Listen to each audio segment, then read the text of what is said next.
Bom dia, bom dia, bom dia para você, graça e paz. Cá estamos nós mais um dia para meditar na palavra de Deus. Esse é o Sim Diário e para hoje a gente só precisa dizer sim.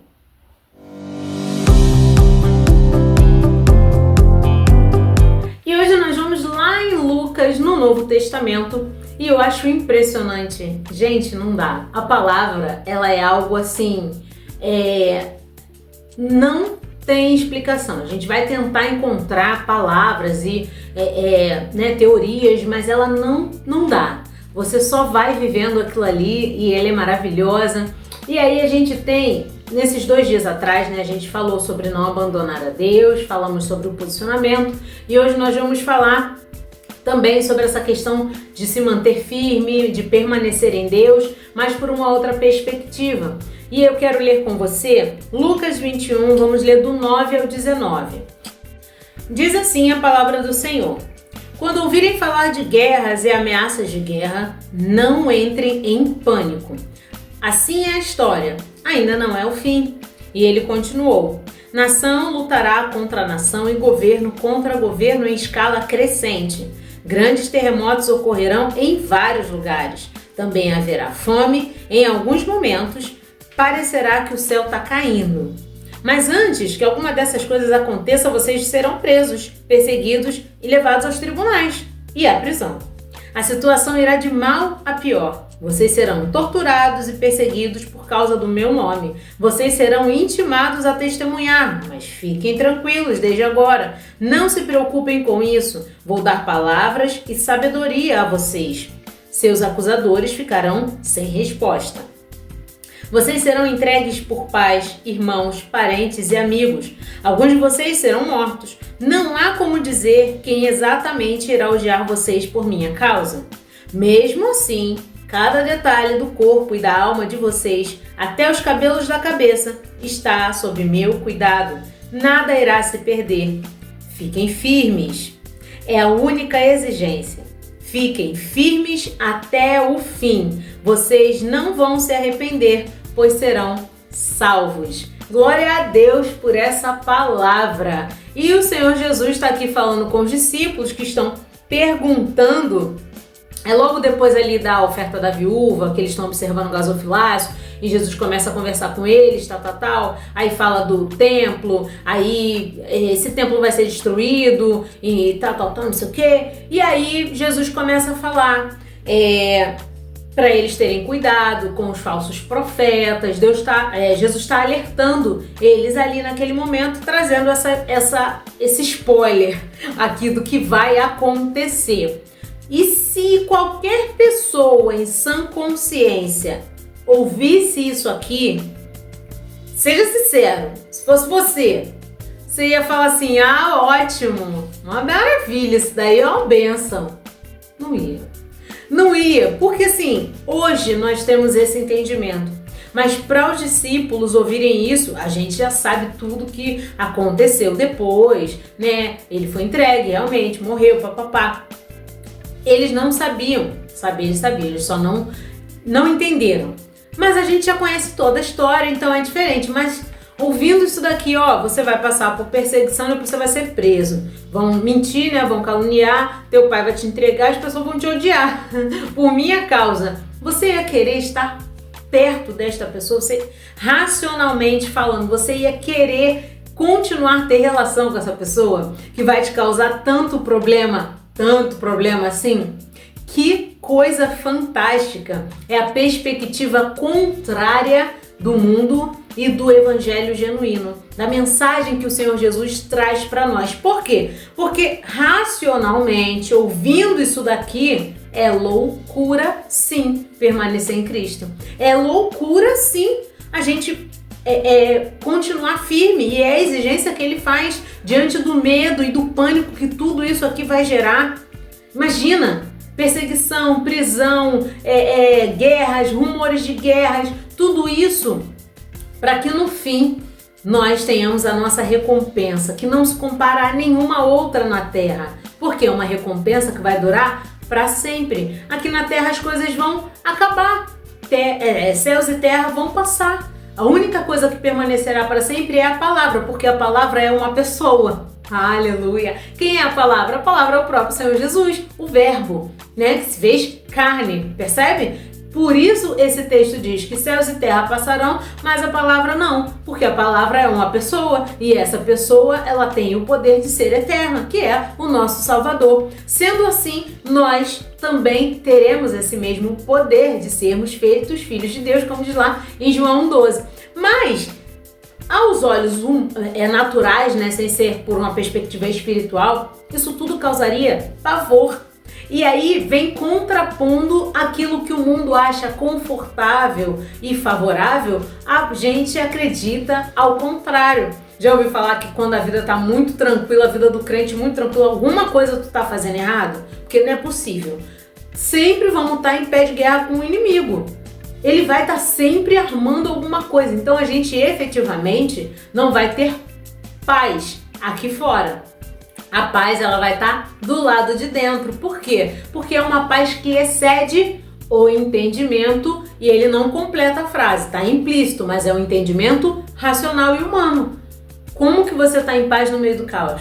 Como que você lê um treco desse daqui e tu quer permanecer? Tu quer, fica firme, vou ficar firme com pessoa correndo atrás de mim querendo me matar? Com minha mãe me entregando, meu pai me entregando? O Mateus fala, né? Que Jesus falou lá, eu não vim trazer paz não, irmão, vim trazer espada, vai dar ruim, mas vai dar bom, porque pra gente a perspectiva é diferente e a única exigência é que a gente se mantenha firme. E aí eu quero ler com você o texto de 1 Coríntios 1,18, que diz o seguinte: pois a mensagem da cruz é loucura para os que estão se perdendo, mas para nós que estamos sendo salvos, ela é o quê? Poder de Deus. Por quê? Por nós mesmos seria impossível. Pela nossa percepção humana seria impossível permanecer. Fiquem firmes, eu não tô fora. Pela humanidade, mas nós não vivemos pelo que vemos, mas sim pelo que cremos. E nós cremos que não pertencemos a esse mundo. Nós temos uma origem e é para lá que a gente vai voltar. Nós somos seres espirituais com um corpo. Nós não temos um corpo, é o contrário. Nós somos seres espirituais que têm um corpo. Não somos um corpo que tem um espírito. Nós somos seres espirituais, porque isso aqui vai de ralo e a gente vai para onde?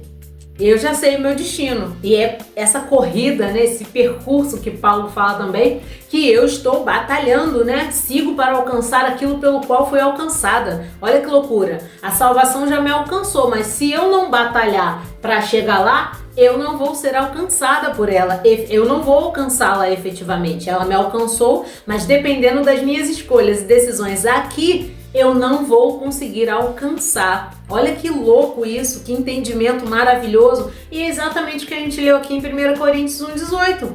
Para o mundo, quando a gente estava lá, a gente olhava para isso aqui, olhava para esses textos de Paulo que fala que está alegre na prisão, o livro da alegria, né? Filipenses, o cara tá preso. Gente, não, sinceramente, isso é muito doido. Sim, é muito doido, porque é poder de Deus. Qual é o poder de Deus manifesto em toda essa situação de permanecer firme em Deus, firme em Cristo, firme na palavra, no Evangelho, vivendo em obediência? O poder de permanecer. João 15,5 vai dizer que a gente não pode.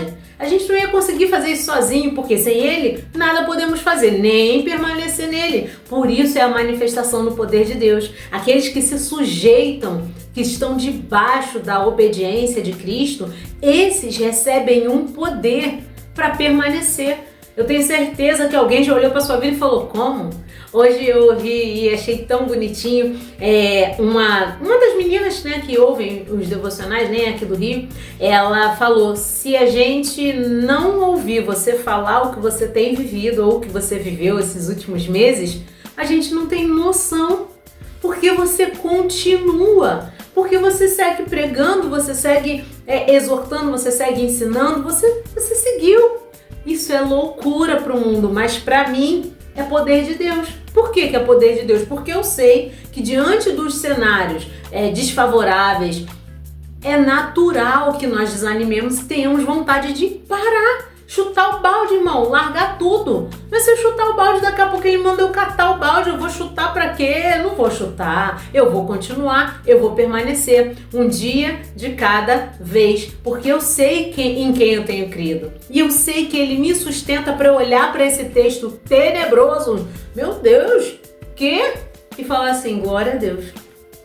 No final, eu tô salva.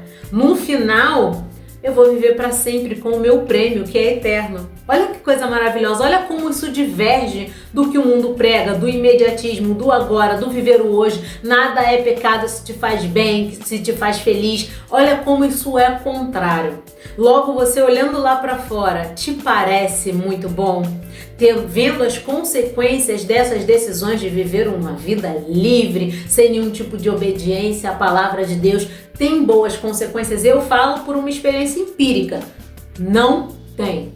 Eu já estive aqui, já estive lá e agora eu voltei para nunca mais sair. Porque o que eu vivi lá fora eu nunca mais quero viver. Numa falsa liberdade presa num cativeiro de pecado que me consumiu anos e anos e anos e me manteve refém dentro daquilo ali. Hoje o Senhor Jesus me mostra um monte de coisa sinistra que vai acontecer, ele já está me avisando. Mas eu tenho liberdade de escolher e decidir sobre a minha vida. Eu não tenho ninguém além do Espírito Santo de Deus me dominando as minhas escolhas e decisões.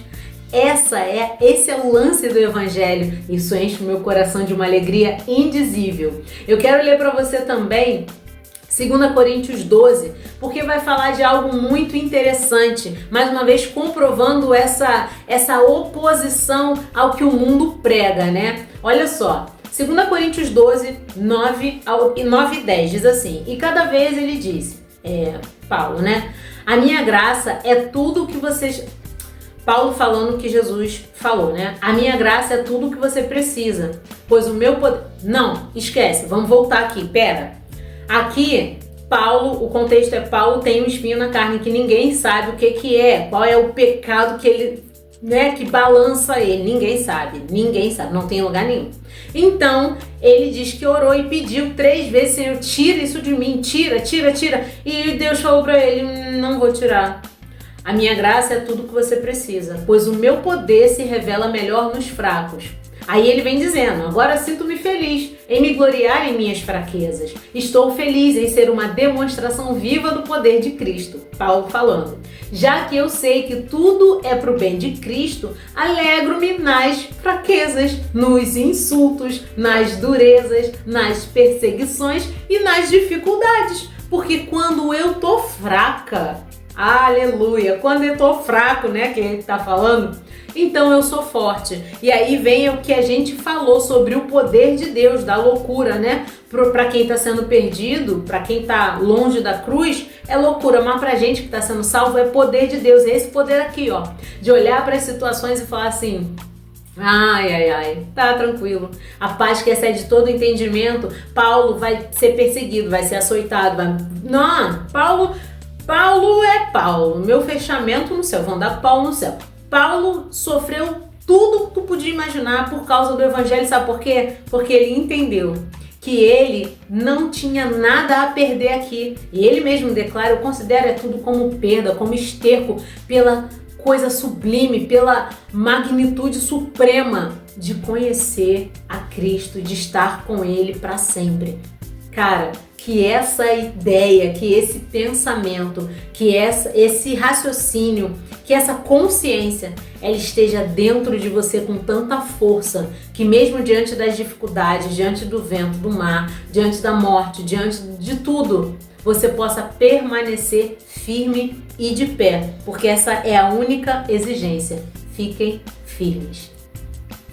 Então, para hoje eu quero muito que você entenda que o mundo nunca vai conseguir compreender aquilo que vivemos em Cristo, o tamanho do amor que nos sustenta diante das situações adversas. Eu quero ler contigo Romanos 8, 37, vou ler 37, 38 e 39, que fala assim, ó, mas apesar de tudo isso que a gente já leu, de tudo isso que a gente já falou, temos uma vitória esmagadora por meio daquele que nos amou. E eu estou convencido de que nada poderá nos separar do seu amor.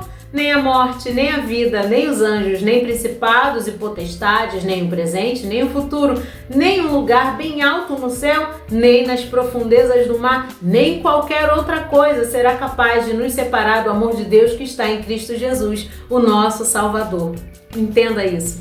Hoje, o seu coração precisa entender que nada, nenhum tipo de dificuldade, nenhum tipo de problema pode separar você do amor de Cristo. Só tem uma coisa que nos separa do amor dele: nossas próprias decisões. Então, fique firme. Também quero muito que você entenda que Deus inverte a lógica humana. Quando eu tô fraco, é que eu tô forte? Como assim? Pois é, para Deus funciona dessa forma, porque a nossa força humana é nada perto da força que o Espírito Santo nos dá para permanecer. E por último, mais ou menos importante, eu quero ler uma frase para você. A Bíblia ensina que a sabedoria humana é limitada, enquanto o que parece loucura divina supera a lógica dos sábios. E é com essa frase que eu quero encerrar o nosso devocional hoje. Que você jamais esqueça que vale muito mais a sabedoria do céu do que toda a sabedoria dos sábios dessa terra. Senhor, muito obrigado por mais um dia. Mais uma palavra que fala aos nossos corações, mais uma palavra que fala dentro de nós, Pai, acerca daquilo que o Senhor tem preparado para cada um de nós, um futuro e uma esperança que nunca vão terminar. Há um felizes para sempre. Esse é o lugar onde o Senhor quer estar conosco, vivendo eternamente, num lugar que não tem mais choro, dor, morte, que nunca vai escurecer, porque a sua luz brilhará para sempre sobre nós. Que expectativa, Senhor! Olhamos para todos os sofrimentos, Pai, por todas as dificuldades dessa terra e sentimos o coração alegre, porque sabemos que tudo isso passa, mas o nosso felizes para sempre é de fato eterno. Muito obrigado por essa convicção e certeza. Te pedimos, Espírito Santo de Deus, que essa palavra seja reverberada dentro de nós e através de nós. Que o Teu Espírito, Senhor, nos dê a consciência plena para que a gente compreenda essa palavra na profundidade que ela tem e que ela não nos seja roubada, mas que ela faça nossas vidas, atitudes e reações serem transformadas para alcançarmos esse nível em Ti. No nome de Jesus, eu entrego as nossas vidas em Tuas mãos, nossa casa e família, tudo que é nosso, porque na verdade é Teu. Cuida de nós e nos faça companhia. No nome santo, poderoso, lindo e doce de Jesus, eu oro e agradeço. Amém, amém. Mas se hoje for muito difícil, tudo bem. Amanhã a gente diz sim de novo. E se essa mensagem falou ao teu coração, compartilhe. Fique com Deus e até o próximo vídeo. Tchau!